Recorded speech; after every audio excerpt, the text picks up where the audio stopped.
Terrorist Fakhreddin Abbas confessed to perpetrating a number of crimes against the innocent mosques and blowing up cars in Al-Hamra Street and Al-Malab neighborhood in Homs, claiming the lives of scores of martyrs and wounding many others.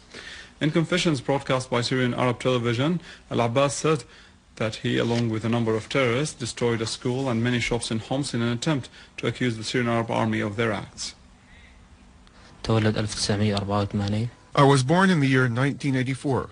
One day a man called Abd al-Alim Turkmani, known as Abu Hadi, asked me to join his group as he needs guards at night. He ordered us to open fire at the people in the streets and in the mosques. A group carried out the orders of Turkmani and they opened fire at people and worshippers, in addition to opening fire at the minaret of Al-Samman Mosque in the Baba Amr area to accuse the Syrian army of doing this act. One day a man called Haytham Juri asked me to bring a pickup truck which was booby-trapped and park it near the al-Banin school in Al-Hamra Street, then to put another one in front of a barber shop near the Amr Mosque in the same neighborhood. I did what Juri asked. I left the place, and when I returned, I knew that the car was detonated, and many citizens were martyred, while several others were wounded, in addition to large material damages to the place and to the area. British Foreign Minister William Hague admitted that the so-called jihadists fight along the armed terrorist groups in Syria, affirming that Syria has become their first destination around the world.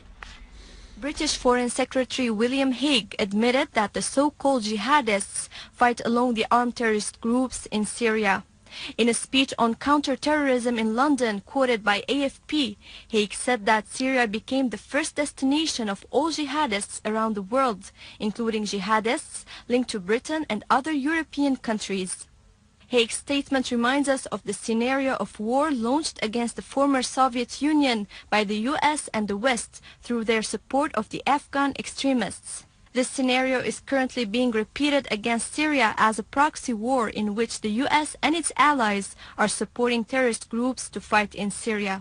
Hague said that the so-called jihadists would not constitute any danger against the West if they go to Syria, but if they remain alive, they might return to Europe with more expertise in dealing with weapons and explosive devices.